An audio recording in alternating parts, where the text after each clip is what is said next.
The clock reads 2:47 a.m. You're lying there, phone screen burning your retinas, watching someone else's highlight reel while your own life feels like deleted scenes. Your chest tightens with that familiar cocktail of rage and emptiness, the kind that makes you want to scream into the void, but you can't because everyone's asleep and you're too civilized to disturb anyone with your breakdown. Let me paint you a picture of last Tuesday. Maybe it was your Tuesday too. You promised yourself everything would change. You set 17 alarms, downloaded 3 productivity apps, wrote goals in a journal you'll never open again. By noon, you were back in the same loop. Different day, same mental prison. The worst part? You knew it was happening. You watched yourself fail in real time, like a passenger in your own life crash. Marcus Aurelius buried 5 of his children. 5. Each time he stood at their graves, emperor of the known world, powerless against death itself. Yet he wrote, "What stands in the way becomes the way," not from some motivational high, but from the depths of unimaginable loss. He discovered something in that darkness that your comfortable suffering hasn't taught you yet. Ancient Rome was burning, literally. Nero played his violin while citizens choked on smoke.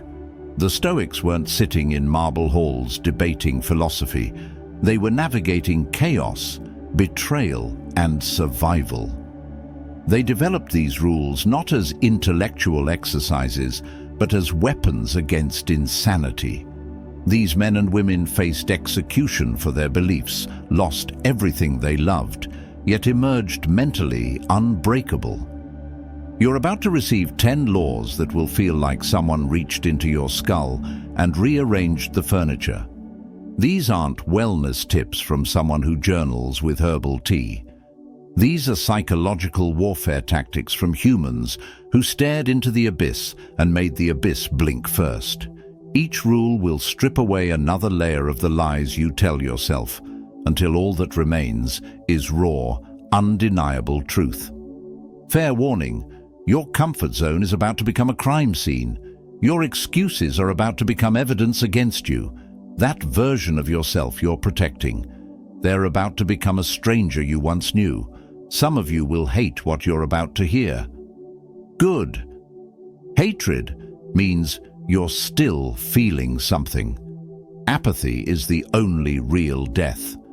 So before we detonate these truth bombs in your consciousness, subscribe, hit the notification bell, share this with someone drowning in their own mental quicksand. Like this video if you're ready to feel uncomfortable. And whatever happens, don't you dare skip ahead. Each rule is a key, and you need all 10 to unlock the cage you've built around yourself. Type this in the comments if you're ready for war. My mind is my battlefield, and I choose victory. Let's begin. Number 1. Your thoughts are tourists, not residents. Picture your mind as a hotel. Every thought that enters, anxiety, doubt, fear, desire, they all check in with luggage, demanding room service, making noise at 3 a.m. You've been running this hotel wrong your entire life. You gave permanent residence to temporary visitors. That thought telling you you're worthless. You gave it the penthouse suite with a view. That anxiety about tomorrow. You made it the manager. Seneca witnessed his entire fortune vanish overnight when Nero turned against him. Everything gone. His response shattered every modern assumption about loss. Every new thing excites the mind, but a mind that seeks truth turns from the new and seeks the old. He understood thoughts were weather patterns, not climate. They pass through, they don't define the landscape. Watch what happens in your skull right now. A thought arrives. This won't work for me. Another slides in. I'm too damaged. Another. People like me don't change. You treat each one like a prophet delivering divine truth. But they're just tourists, confused and lost, looking for somewhere to rest. You've been confusing temporary visitors with permanent reality. Yesterday someone insulted you. One sentence, 7 words maybe. Yet you've replayed it 300 times, each replay adding commentary, analysis, revenge fantasies. You took a tourist thought and gave it citizenship, a social security number, voting rights in your mental parliament. That thought is now making decisions about your future based on a moment that no longer exists. The revolution begins when you become the bouncer at your own mental nightclub. Thoughts arrive. You check their ID. Fear walks up. I'm here to protect you from failure. You respond, visiting hours are over. Doubt approaches. Remember when you failed before? You answer, that's old news. Keep moving. You don't fight them. You don't debate them. You simply don't offer them residence. Starting tomorrow morning, no, starting this exact second, you implement mental immigration control. Every thought must present papers. Where are you from? How long are you staying? What's your purpose here? Most won't pass inspection. They're illegal immigrants in your consciousness. And it's time for mass deportation of everything that doesn't serve your highest self. Your mind is prime real estate. Stop letting trash thoughts squat there rent-free. They contribute nothing, destroy property value, and scare away the thoughts that could actually build something magnificent in your mental landscape. Number 2. Burn your backup plans. Cortés landed in Mexico and ordered his men to burn the ships. No retreat, no escape route, victory or death. Your backup plans, your safety nets, your just-in-case strategies, they're not protecting you. They're announcing to the universe that you expect to fail. Every plan B is a premeditated betrayal of plan A. Cato the Younger chose death over living under Caesar's tyranny. No negotiation, no compromise, no backup plan where he pretends to support what he despised. His commitment was so absolute that even Caesar, his enemy, honored his integrity. I would rather die standing than live kneeling wasn't just words. It was mathematical certainty in his mind. Listen to the symphony of mediocrity you've composed. If this doesn't work out, I can always. I'll keep my old job just in case.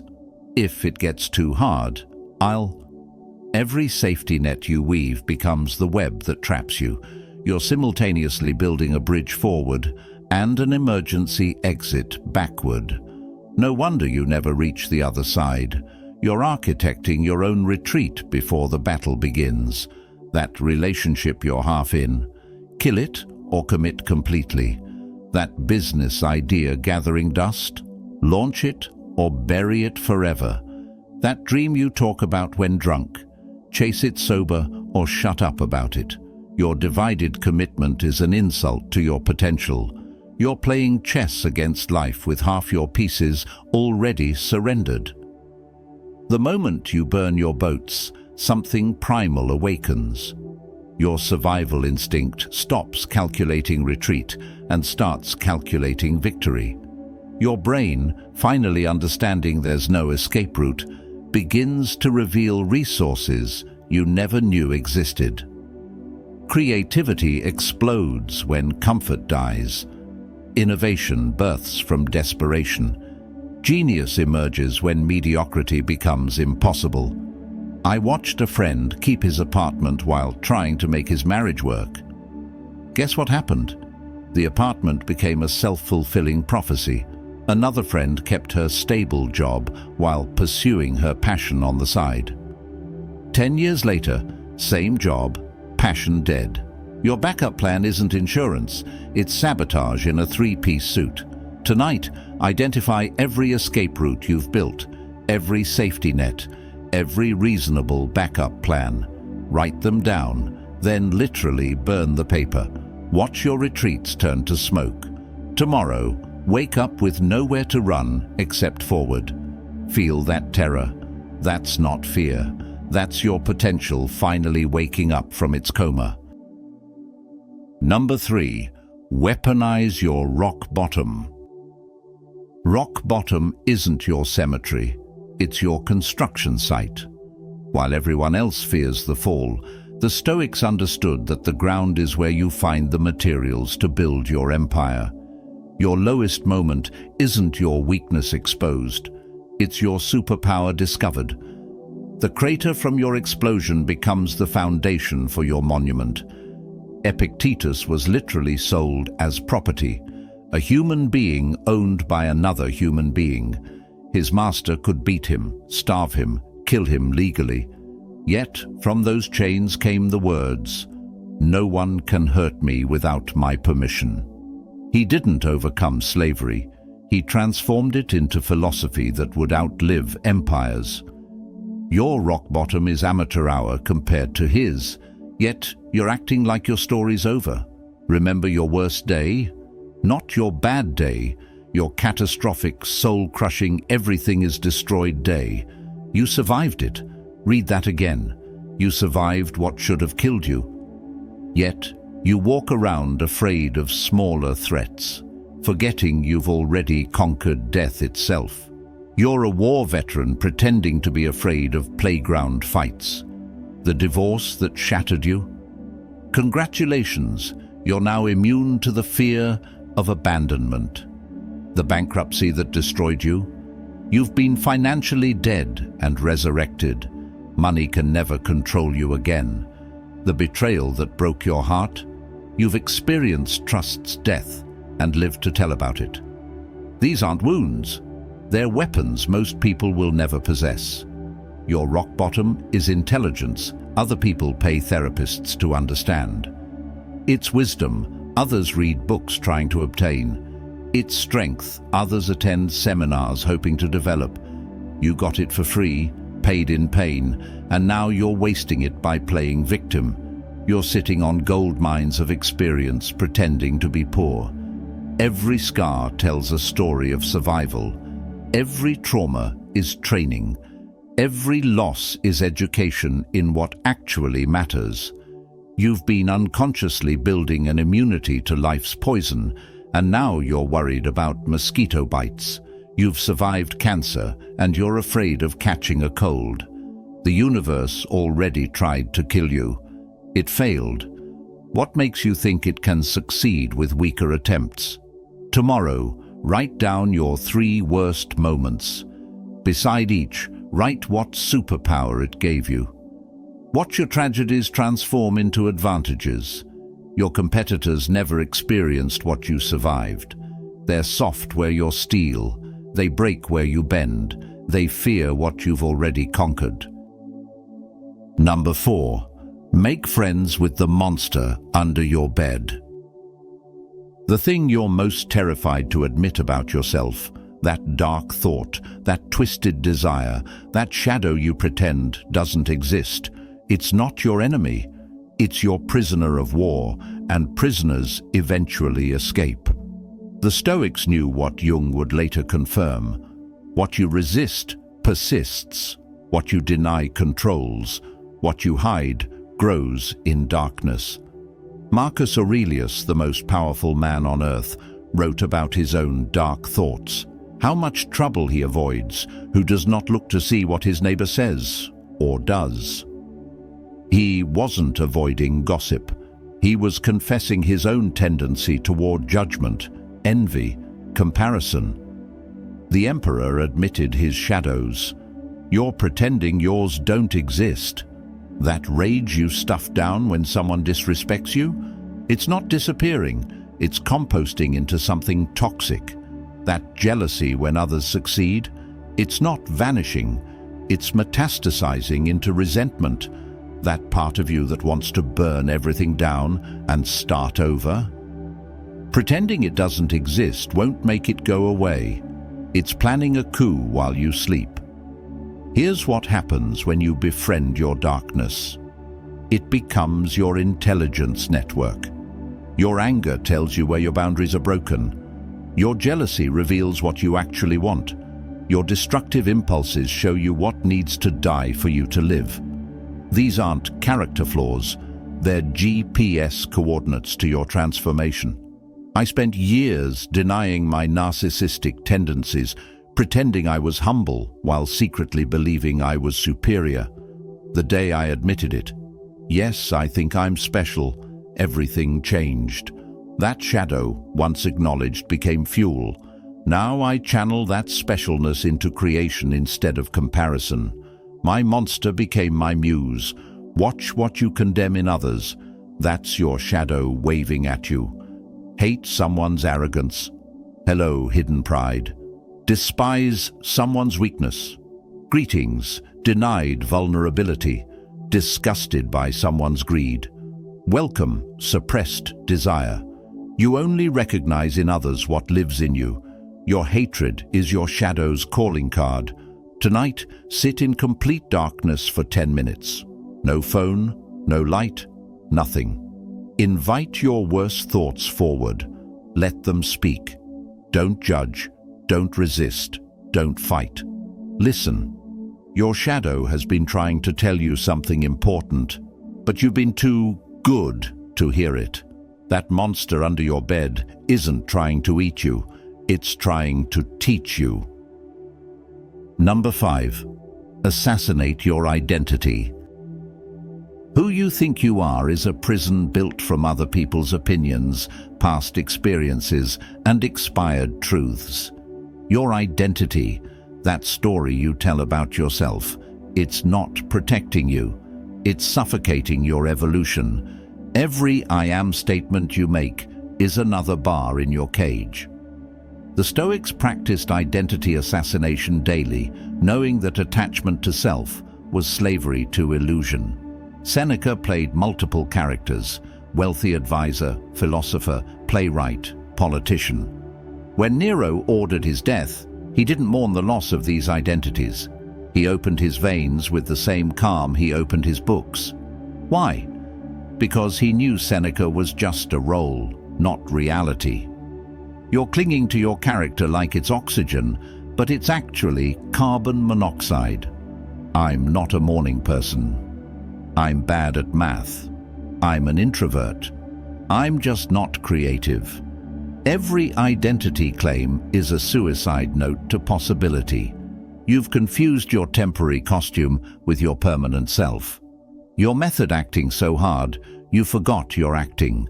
The role has become your religion, and it's a false god demanding daily sacrifice. That story about your traumatic childhood that explains why you can't trust? Burn it. That narrative about your failed business that justifies your fear? Delete it. That identity as the family black sheep that excuses your isolation? Murder it. These aren't truths. They're comfortable lies you've memorized so well, you've forgotten they're fiction. Your identity shifts moment to moment, but you're pretending it's carved in stone. You're not the same person who started reading this. Cells have died, neurons have fired differently, perspectives have shifted. Yet you're dragging around a corpse of who you were, wondering why life smells like death. Tomorrow, introduce yourself to someone without using any labels. No job title, no relationship status, no personality descriptors.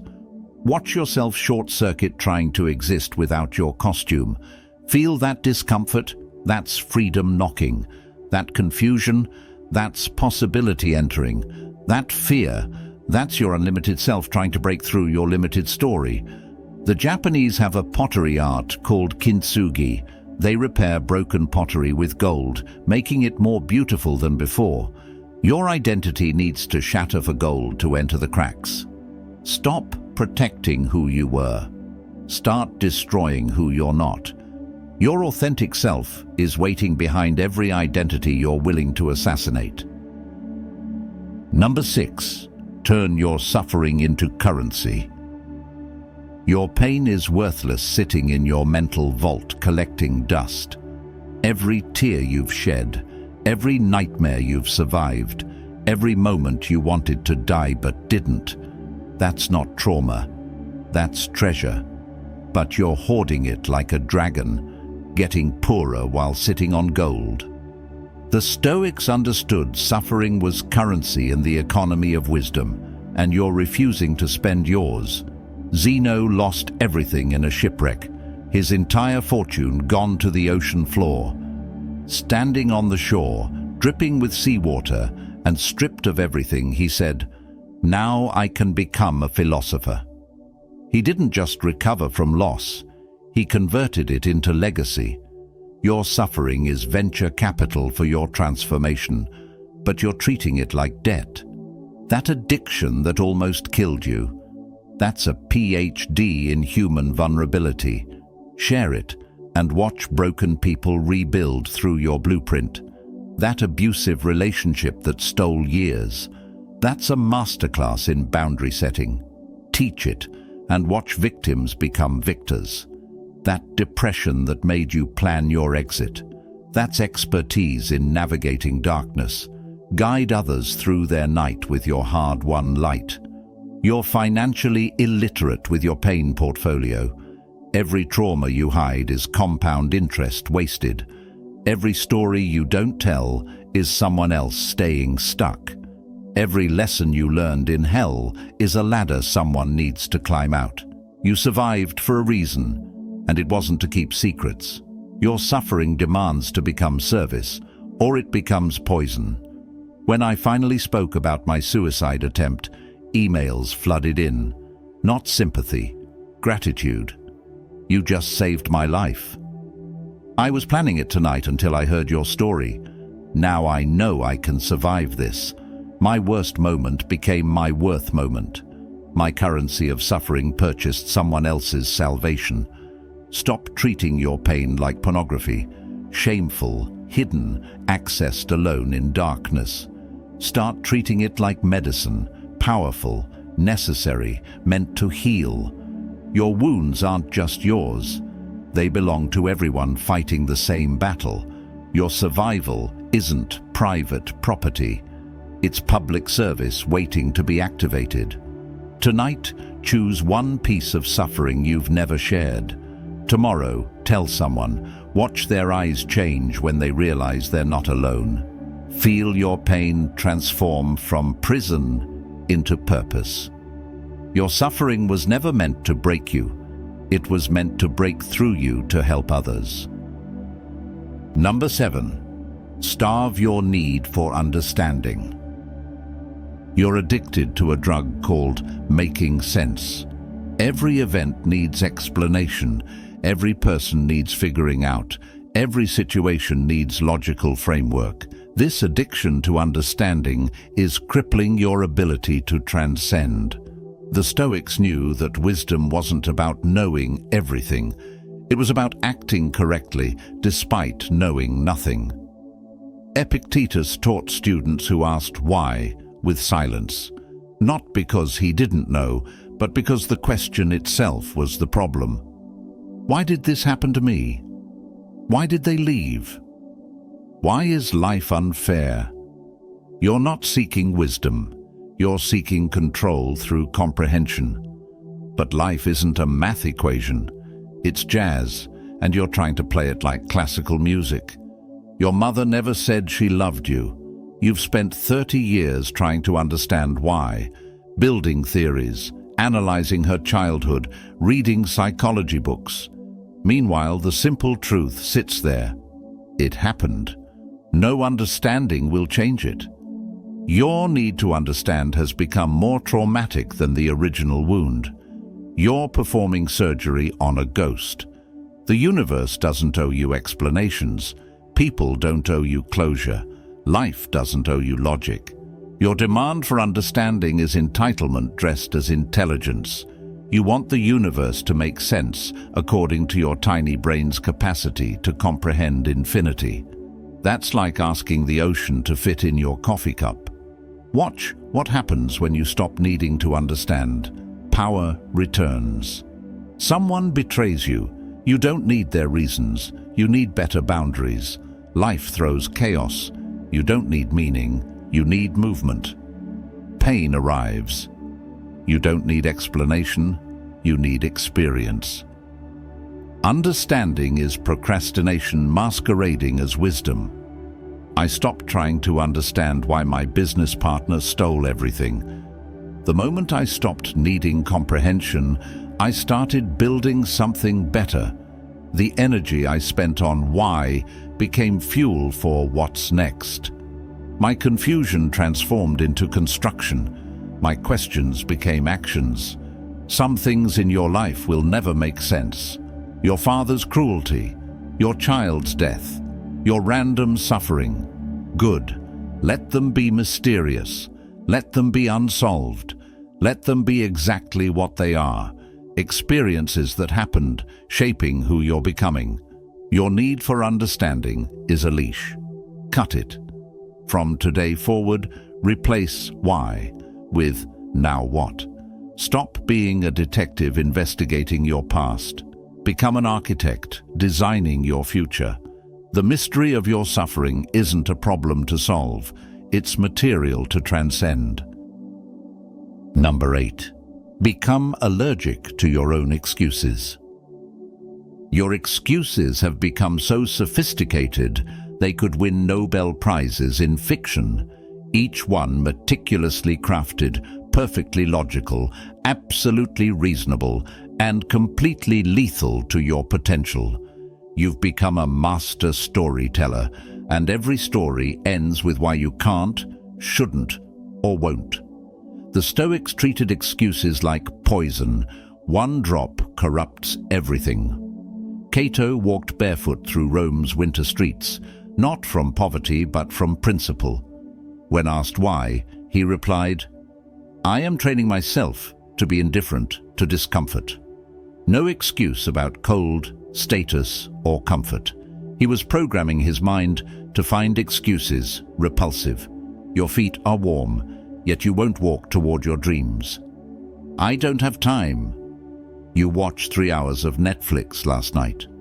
I don't have money. You bought coffee every day this month. I'm too old. Someone 20 years older just started yesterday. I'm too young. Someone half your age already succeeded. Your excuses aren't reasons. They're obituaries for dreams you're murdering in advance. Every excuse is a white flag before the battle begins. You're surrendering to enemies that haven't even shown up. Preemptive defeat dressed as pragmatism. You've become so talented at explaining failure that you've forgotten how to engineer success. Your mouth rights checks your excuses won't let you cash. The moment an excuse forms in your throat, you should physically gag. Your body should reject it like spoiled food. When your mind says but, your soul should scream no. Treat excuses like allergic reactions. The moment one appears, take immediate action to eliminate it before it spreads and shuts down your entire system. I used to collect excuses like trophies. My favorite was, I'm too damaged from my past. Then I met a war veteran with no legs running marathons. My excuse evaporated in the heat of his example. Now when I hear myself starting with, I can't, because I literally slap myself. Physical interruption to mental corruption. Your excuses are comfort food for cowardice. They taste good going down, but leave you spiritually obese, mentally diabetic, emotionally constipated. You're feeding yourself poison and calling it nutrition. Starve your excuses and watch your results feast. Tomorrow, wear a rubber band on your wrist. Every time an excuse emerges, snap it. Hard. Make excuses physically painful. Your brain will quickly learn that excuses equal pain. Action equals freedom. Condition yourself to be allergic to your own limitations. Number 9. Practice dying daily. Every morning you wake up pretending you're immortal, planning your life like you have unlimited tokens in this arcade. The Stoics practiced memento mori. Remember you must die. Not from morbidity, but from clarity. Your refusal to acknowledge death is precisely why you're living like you're already dead. Marcus Aurelius wrote in his journal each morning, "Today I will meet with interference, ingratitude, insolence, disloyalty, ill will, and selfishness." But he also wrote, "This may be my last day to respond with virtue." He ruled an empire while remembering he was cosmic dust on temporary loan. You can't even respond to an email while remembering you're finite. Your death is the only appointment you're guaranteed to keep. Yet you're scheduling everything else like it's more important. That grudge you're holding, you're dying while gripping it. That dream you're postponing, you're dying without attempting it. That love you're withholding, you're dying keeping it locked inside. Death isn't coming. It's already here, walking beside you, counting your breaths. If you had 24 hours left, would you spend them scrolling Instagram? Would you maintain that feud with your sister? Would you keep that secure job you despise? Your answer reveals the lie you're living. You're treating temporary problems like permanent fixtures, while treating your permanent departure like theoretical philosophy. Practice dying before you die. Imagine your funeral. Who speaks? What do they say? More importantly, what can't they say because you never did it? Feel the weight of undone dreams, unspoken love, untaken risks. Let that weight crush your current excuses. Your future corpse is begging your current self to live.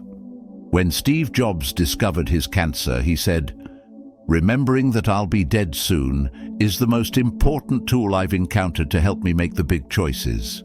He didn't become morbid, he became urgent. Death wasn't his enemy, it was his advisor. Your mortality isn't a curse, it's your compass. Tonight, write your obituary, not the one you want, the one you've earned so far. Read it. Feel the gap between who you are and who you intend to be.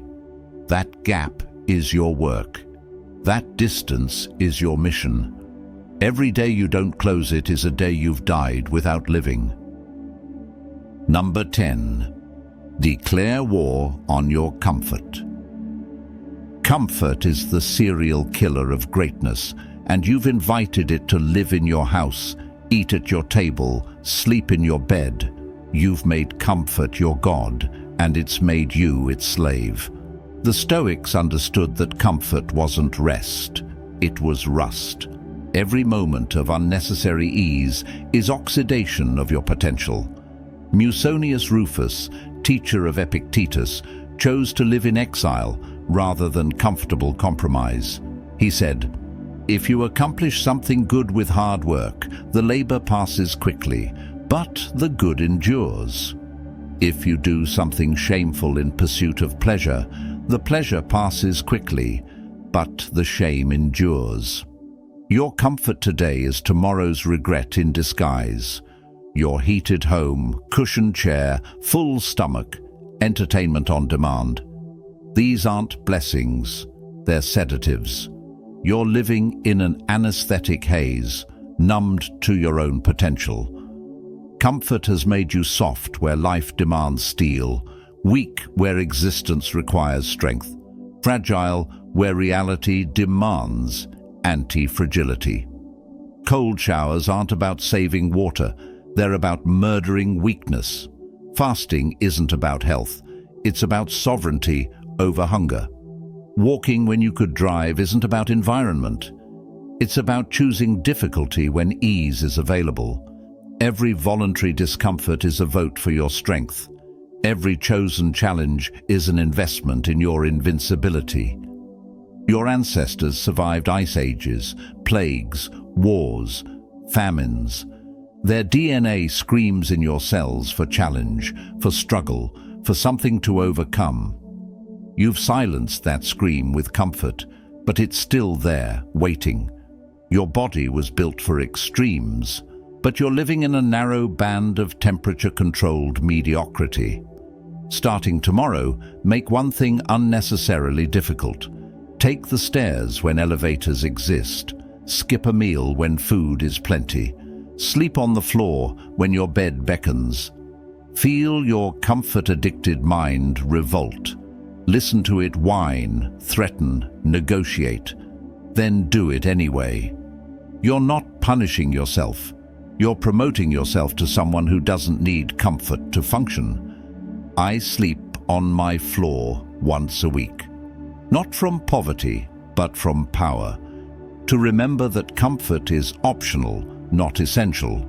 To prove my happiness isn't furniture-dependent. To demonstrate that I can thrive anywhere, anytime, under any conditions. My comfort is a choice, not a requirement.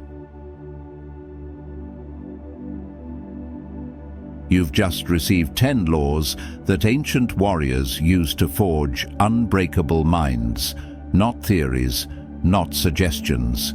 Battle-tested principles that transformed slaves into philosophers, prisoners into prophets, the dying into the undying. These rules aren't meant to be understood. They're meant to be unleashed.